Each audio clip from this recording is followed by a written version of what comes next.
So we would all like to improve the health of teens and prevent unintended pregnancies. By harnessing health psychology and social work research paradigms, we can learn about interventions that affect health of these young women, and then these can inform health policy. I'll tell you a bit about a study I conducted in Israel before coming to Stony Brook.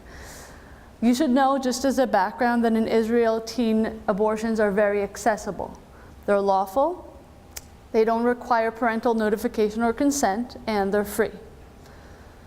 So what do we know about teens and abortions? Evidence suggests that abortions are safe both psychologically and physically, and the short and long-term outcomes of teens that go through abortions are better than those who do keep unintended pregnancies.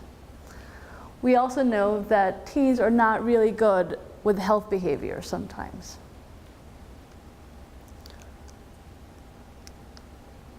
So what are these health behaviors that we're talking about? So the first one is, after an abortion, one should have a medical checkup.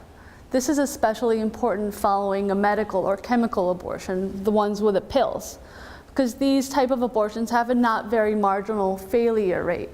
And going to a medical checkup ensures that there's no continuation of pregnancy or different abortion complications. Now, a checkup is also important because it's a time to provide additional services. The other important health behaviors is starting to using effective contraceptives. It's pretty obvious why. And it's pertinent that these contraceptives are used early because ovulation usually occurs several weeks after the abortion. So we wanted, so it's public knowledge that teens are sometimes not very cooperative. Now, this in part explains the revolving door phenomenon, or the unintended, or the rapid repeat pregnancies that we know in this population. Now, in our study, we wanted to try to find out which interventions are related to adherence to these important medical recommendations. And we set up to do a study.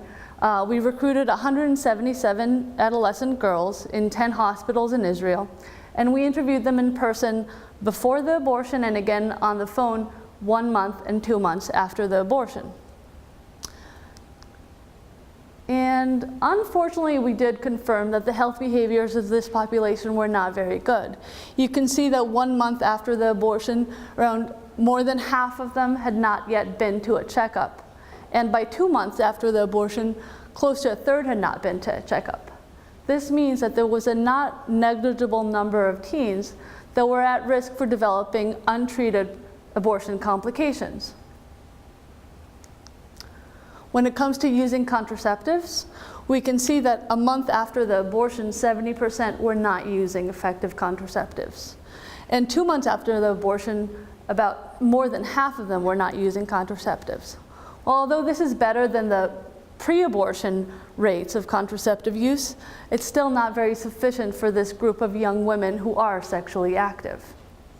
So after establishing that some of them do adhere to the medical recommendations and some of them don't adhere to the recommendations, we wanted to understand which interventions are related to adherence.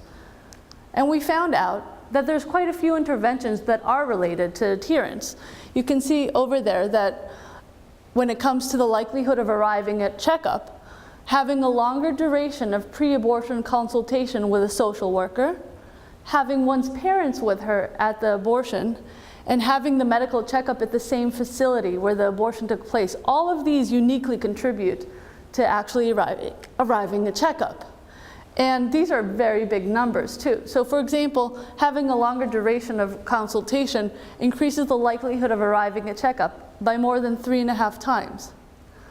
When it comes to contraceptive use, unfortunately, the only thing that we found that was related to actually taking contraceptives was getting a prescription during the time of the abortion. Now this contributed by almost 5 times. If you got a prescription during the abortion, you're 5 times more likely to take the contraceptives. Now this goes to show you how social science can help inform health policy and promote our public health.